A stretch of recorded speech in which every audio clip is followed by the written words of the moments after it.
It's snowing again here in Park City. Coming down pretty heavy. Let's start the Maverick up.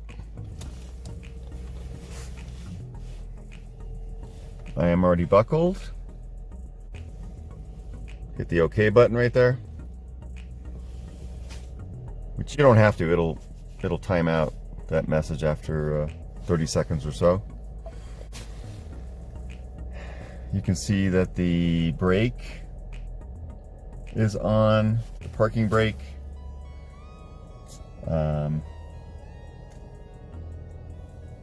Just warming up right now. This is the all-wheel drive version. If you see in the upper right-hand corner, below the temperature, there's 3 little lines. That is the menu button.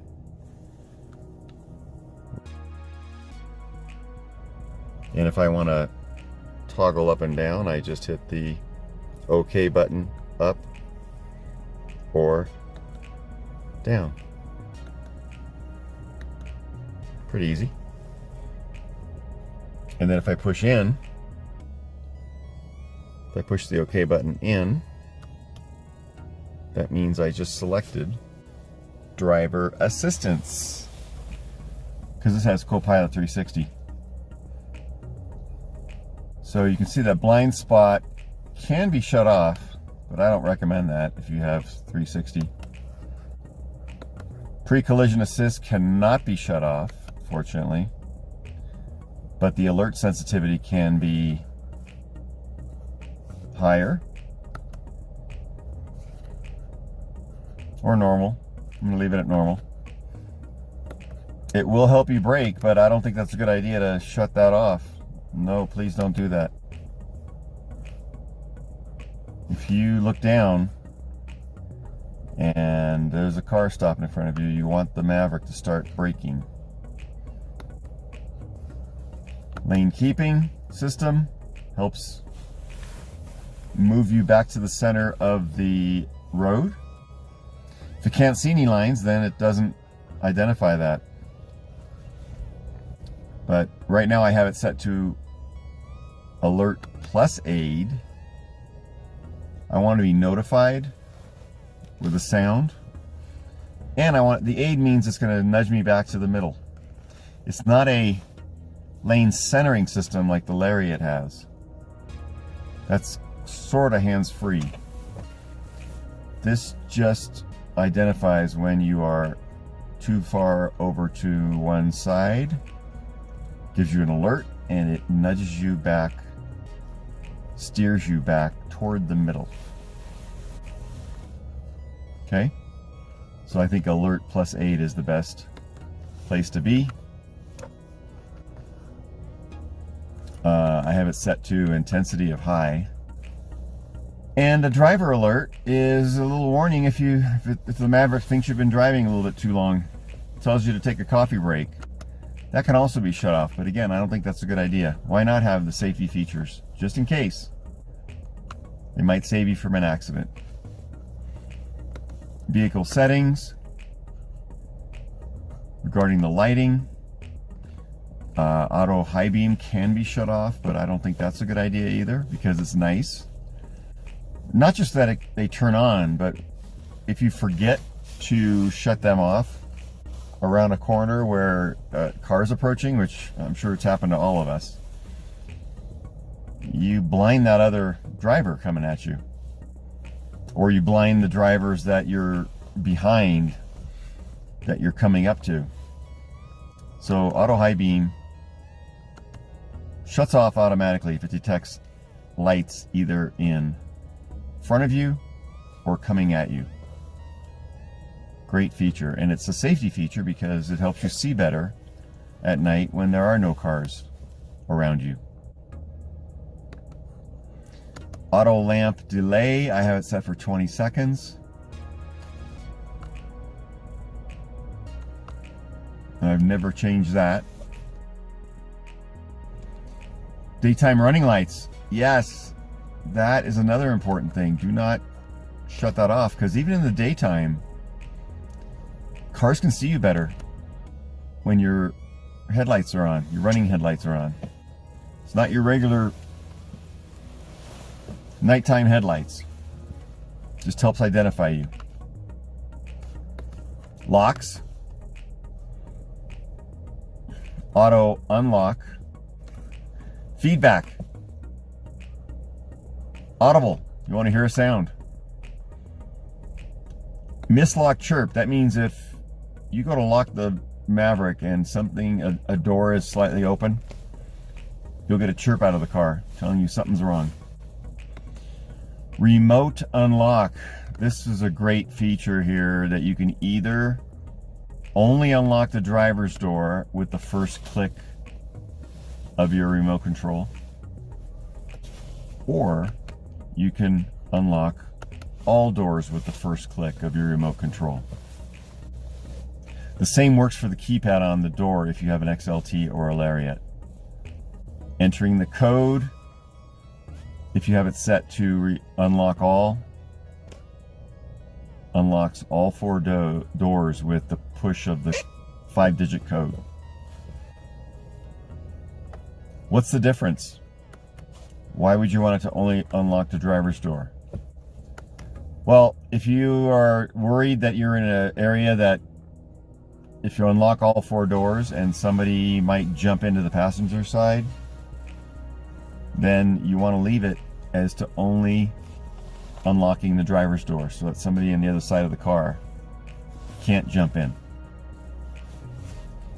But for my use, I'm perfectly fine.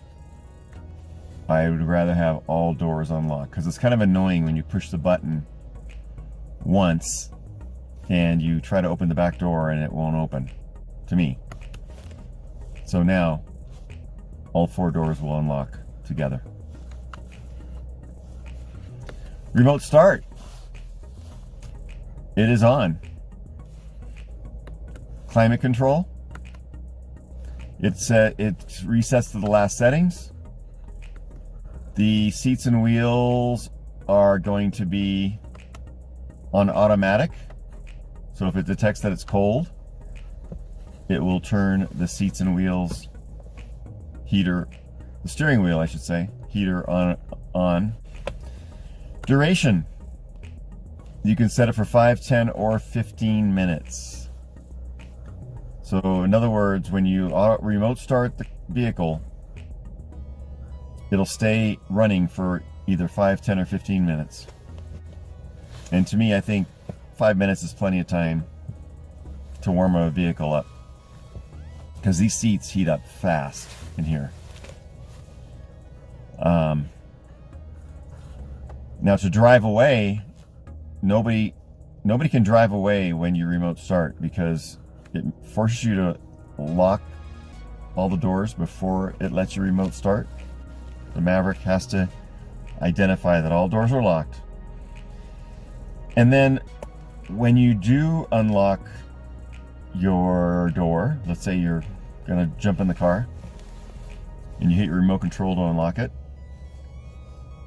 what's gonna happen is there'll be a message on your screen saying to drive, insert the key. So nobody could drive off, even if they could get into your Maverick, they can't drive off without having the key to either insert if it's a XLT, or in their pocket if it's the keyless ignition. It has to sense that there's a key. So anyway, I'm leaving this at 5 minutes. And wipers. Courtesy wipe comes on automatically if it detects that there is a problem with moisture on your window. So now you can see, like I said, it's snowing pretty good.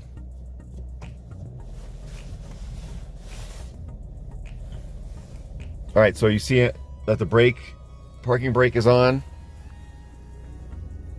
I am not going to touch that parking brake right there. Normally to shut it off, you have to push down to release the brake. But because we have electronic parking brake and an electronic gear shifter, which I call a hockey puck, there's more automated functions the technology takes care of. So again, I'm not, right now the hockey puck is in reverse. If you can see that light sort of is in, the R light is on. And I'm going to keep my other hand on the steering wheel.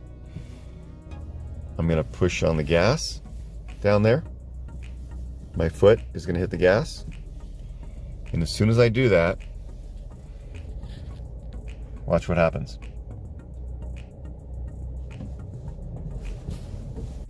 The parking brake automatically releases. No more worry about driving down the road with a partially engaged parking brake. It's probably another thing we've all done once or twice. So having more technology helping us, I like. And I really like all this powder coming down here in Park City, Utah. These roads are going to get white a little bit later. And that's why I like having my all-wheel drive Maverick. Wow, it is coming down. Getting pretty thick here.